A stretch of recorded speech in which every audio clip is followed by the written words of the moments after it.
மத்தேயு எழுதிய நற்செய்தி அதிகாரம் 21 இறை வசனங்கள் 23 முதல் 27 முடிய. இயேசு கோவிலுக்குள் சென்று கற்பித்து கொண்டிருக்கும் போது தலைமை குருக்களும் மக்களின் மூப்பர்களும் அவரை அணுகி, எந்த அதிகாரத்தால் நீர் இவற்றை செய்கிறீர்?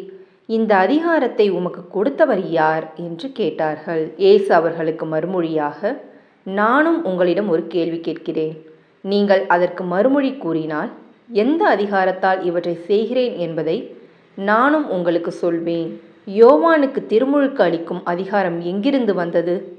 விண்ணகத்திலிருந்தா மனிதரிடமிருந்தா என்று அவர் கேட்டார். அவர்கள், விண்ணகத்திலிருந்து வந்தது என்போமானால் பின் ஏன் நீங்கள் அவரை நம்பவில்லை எனக் கேட்பார். மனிதரிடமிருந்து என்போமானால் மக்கள் கூட்டத்தினருக்கு அஞ்ச வேண்டியிருக்கிறது. ஏனெனில் அனைவரும் யோவானை இறைவாக்கினராக கருதுகின்றனர் என்று தங்களிடையே பேசிக்கொண்டார்கள். எனவே அவர்கள் இயேசுவிடம், எங்களுக்கு தெரியாது என்று பதிலுரைத்தார்கள். அவரும் அவர்களிடம், எந்த அதிகாரத்தால் இவற்றை செய்கிறேன் என்று நானும் உங்களுக்கு கூற மாட்டேன் என்றார். இது கிறிஸ்துவின் நற்செய்தி. கிறிஸ்துவே உமக்கு புகழ்.